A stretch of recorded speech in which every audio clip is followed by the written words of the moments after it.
Hello दोस्तों, आज हम आपको बताएंगे जीवन का सत्य। हम सभी जीवन जीते हैं, लेकिन जिस तरह से हम सभी जीवन जी रहे हैं, क्या वही जीवन की सच्चाई है या कुछ और? आज हम आपको भगवान बुद्ध के जीवन से प्रेरित जीवन का सत्य समझाने की कोशिश करेंगे। तो चलिए भगवान बुद्ध के जीवन से प्रेरित जीवन के सत्य को समझने की कोशिश करते हैं। जैसा कि हम सब जानते हैं, बुद्ध के संग सबके लिए खुले रहते हैं। जो भी व्यक्ति बौद्ध भिक्षु बनकर बुद्ध के साथ रहना चाहता है, वो उनकी शरण में आ सकता है। कुछ लोगों को बुद्ध सहज ही स्वीकार कर लेते हैं और संग में रहने की अनुमति दे देते हैं, पर कुछ व्यक्तियों को संग में रहने के लिए परीक्षा देनी पड़ती है। एक समय की बात है, एक व्यक्ति बुद्ध के पास आता है और उसने बुद्ध के संग में शामिल होने की इच्छा जताते हुए बुद्ध से कहता है कि गुरुजी, मैं आपका शिष्य बनना चाहता हूँ। तो बुद्ध उनसे कहते हैं, तुम्हें मेरा शिष्य बनने के लिए एक पूरा दिन शमशान में बिताना होगा और वहाँ तुम जो भी देखोगे, जो भी महसूस करोगे, वह मुझे आकर बताना होगा। उसके बाद ही तुम संग में शामिल हो सकोगे। वह व्यक्ति बुद्ध की यह बात सुनकर घबरा गया। उसने बुद्ध से कांपती हुई आवाज में कहा, गुरुजी, दिन में तो ठीक है, लेकिन रात में शमशान में रहना खतरनाक है। बुद्ध ने कहा, कैसा खतरा?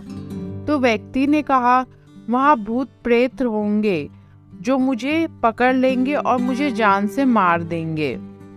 भूत प्रेतों का खौफ उस व्यक्ति के चेहरे पर साफ साफ दिख रहा था। पर बुद्ध ने कहा, क्या तुमने कभी भूत प्रेत देखे हैं? व्यक्ति ने कहा, नहीं, पर मैंने सुना है और कुछ ऐसे लोगों को देखा भी है जिनमें भूत आ जाते हैं और वो भूत उन्हें परेशान करते हैं, जिसकी वजह से वो अजीब अजीब हरकतें करते। इस पर बुद्ध ने कहा, फिर तो अब तुम्हारे लिए यह सबसे अच्छा मौका है यह जानने के लिए कि सच में भूत प्रेत होते हैं या नहीं। तुम पूरा एक दिन और रात शमशान में बिताओगे। वहाँ अगर तुम्हें कुछ ऐसा लगे कि वह भूत है, तो देखने की कोशिश करना कि वह कैसा दिखता है, और यदि ऐसा कुछ ना हुआ तो तुम यह जान पाओगे कि भूत प्रेत जैसी कोई चीज नहीं होती। इस तरह पूरी रात तुम जो भी अनुभव करोगे वह मुझे सुबह आकर बताना है। बुद्ध की बातें सुनकर वह व्यक्ति सब कुछ जानने के लिए जिज्ञासु हो जाता है कि सच में भूत प्रेत होते हैं या नहीं। व्यक्ति बोलता है, ठीक है गुरुजी, मैं एक पूरा दिन और रात शमशान में गुजारूंगा। बुद्ध ने कहा, ठीक है, अभी तुम स्नान कर लो और आश्रम में जाकर भोजन करके आराम करो। कल सूर्य की पहली किरण के साथ ही तुम्हें शमशान पहुंचना है। व्यक्ति के जाने के बाद बुद्ध ने अपने 4 शिष्यों से कहा कि वह व्यक्ति कल शमशान जाएगा और तुम उनके पीछे जाना और उस पर नजर रखना, पर ध्यान रहे उससे भनक भी ना लगे कि तुम उस पर नजर रख रहे हो। अगले दिन सुबह होते ही वह व्यक्ति शमशान पहुंच गया।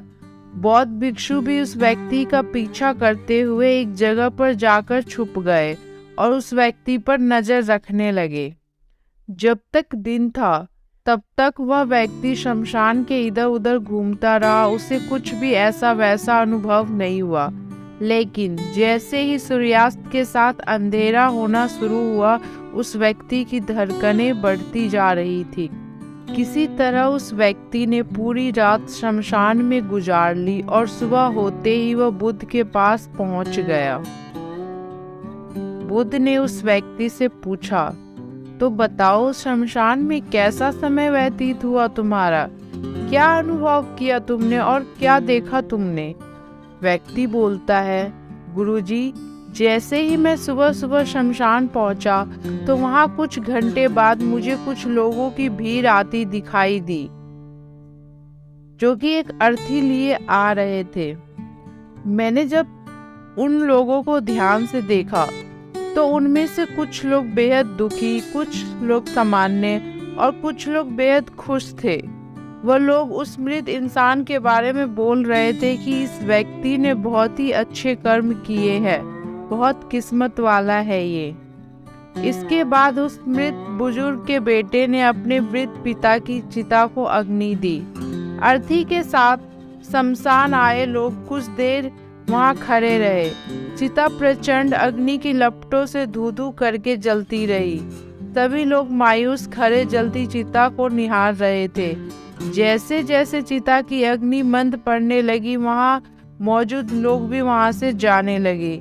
थोड़ी देर बाद वहां 2 और अर्थी आई, जिसमें एक अर्थी किसी अमीर व्यक्ति की थी जो तरह तरह के फूलों से सजी धजी थी। उस अर्थी के आसपास बहुत से लोग थे और दूसरी तरफ दूसरी अर्थी एक गरीब व्यक्ति की थी जो बेहद साधारण लग रही थी और उसके आसपास गिने चुने लोग ही थे। अमीर व्यक्ति की चिता चंदन की लकड़ी पर जलाई गई, जबकि गरीब व्यक्ति की चिता साधारण लकड़ियों पर जलाई गई। व्यक्ति गुरु से बताता है कि पहले अमीर व्यक्ति की चिता को जलाया गया क्योंकि वह अमीर था। उसके बाद गरीब व्यक्ति की चिता को जलाई गई। दोनों व्यक्तियों की चिताएं जब जल गई तो सभी लोग शमशान से चले गए, लेकिन मैं वहीं खड़े चिताओं को देखता रहा। तब बुद्ध पूछते हैं, तुमने उनकी चिताओं को देखकर क्या अनुभव किया, क्या समझा? व्यक्ति ने कहा, गुरुजी, दोनों की चिताएं समान थी। दोनों के ही शरीर उन चिताओं में समान तरीके से जल रहे थे। उसके बाद जब सब कुछ जलकर राख में बदल गया तो वह राख भी एक समान ही थी। गुरुजी, उसके बाद वहाँ एक और औरत की अर्थी आई। उस औरत का पति बहुत दुखी था, फूट फूट कर रो रहा था। अर्थी के साथ शमशान में आए बाकी लोग भी बहुत दुखी थे। वह सभी उसके पति को सहानुभूति दे रहे थे। हे बुद्ध गुरु, मैंने उसमें देखा कि बहुत से लोग काफी ज्ञानी थे। वो ज्ञान की बातें कर रहे थे। मैंने ध्यान से उनकी बातों को सुना तो वो कह रहे थे कि अर्थी की सवारी करते हुए मृत होकर एक दिन सबको यहाँ आना ही है। जीवन हमें इंसानियत और परोपकार से जीना चाहिए। अधर्म कर्म से दूर रहना चाहिए। किसी को कभी कष्ट नहीं देना चाहिए। धन के पीछे मनुष्य भागकर अपने जीवन का सुख चैन गवा देता है, लेकिन अंत में जो भी धन इकट्ठा करता है वह सब कुछ तो यहीं रह जाना है, धरे के धरे, साथ तो कुछ नहीं जाता। धन अर्जित करने के पीछे मनुष्य अपना सुख चैन गवा देता है, लेकिन अंत में जो भी धन हम इकट्ठा करके रखते हैं वो तो यहीं के यहीं धरा रह जाता है, साथ नहीं जाता। गुरुजी, ये सारी बातें वो लोग कर रहे थे। गुरुजी, उसके बाद शमशान में कोई और अर्थी नहीं आई।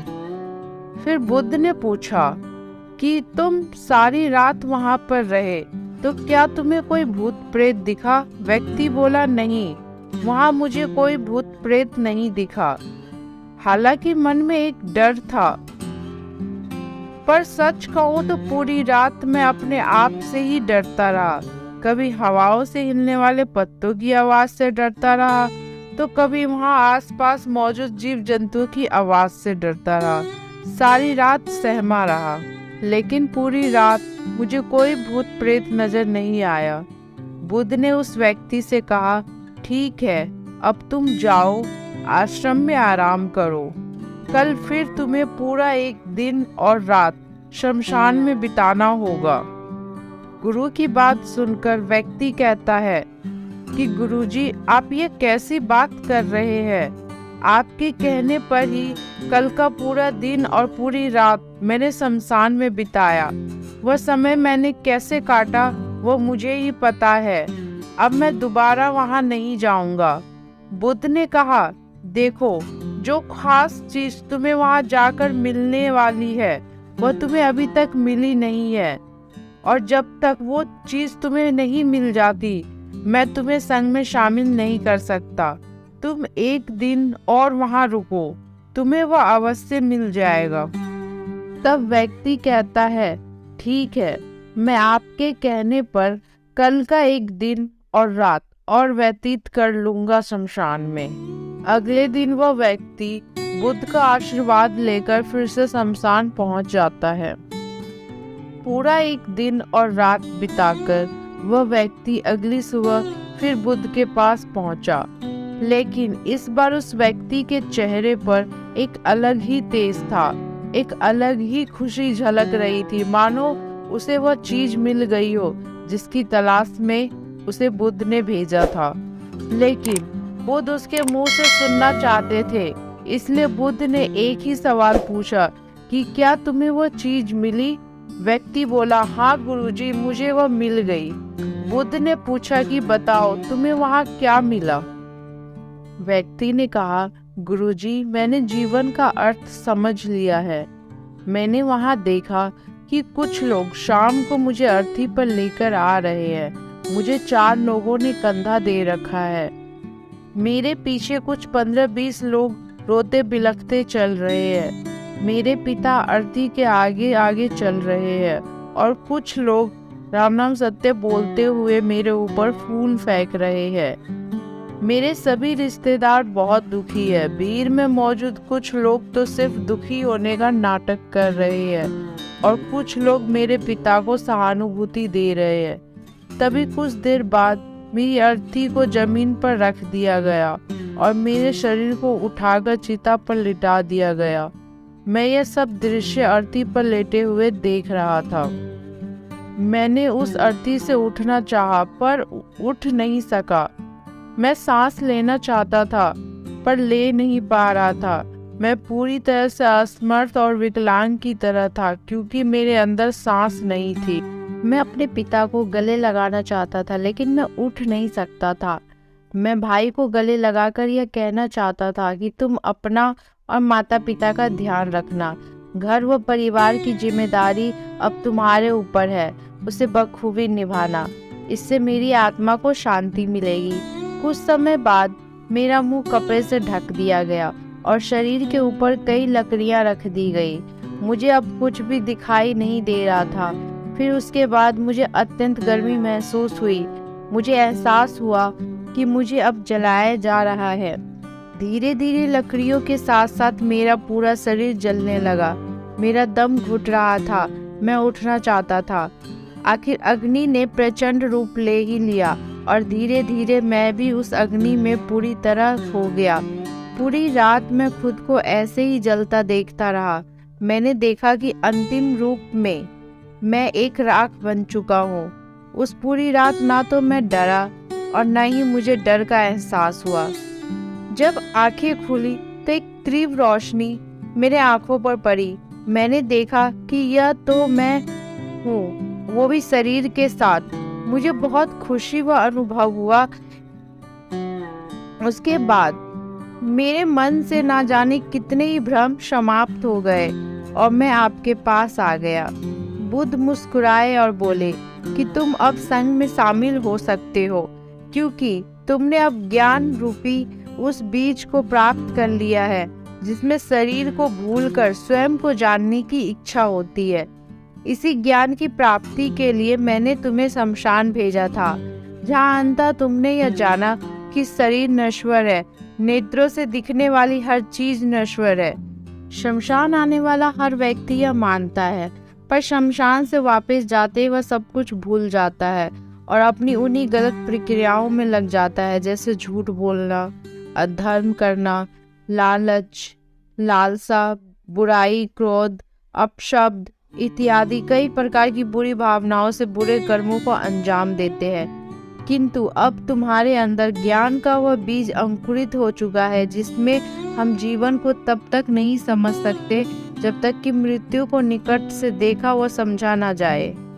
अच्छे स्वास्थ्य की कीमत वही समझ सकता है जो अत्यंत बीमार हो या जो लंबे समय से बुरे स्वास्थ्य से जूझ रहा हो।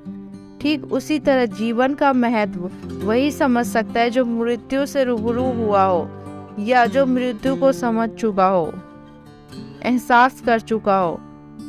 अब तुम्हें इसी बीज को लक्ष्य बनाकर ध्यान की मदद से स्वयं को और ज्यादा जानने की कोशिश करनी है। ज्ञान की उस सीमा पर पहुंचना है जिसे जानने के बाद कुछ भी शेष नहीं रह जाता।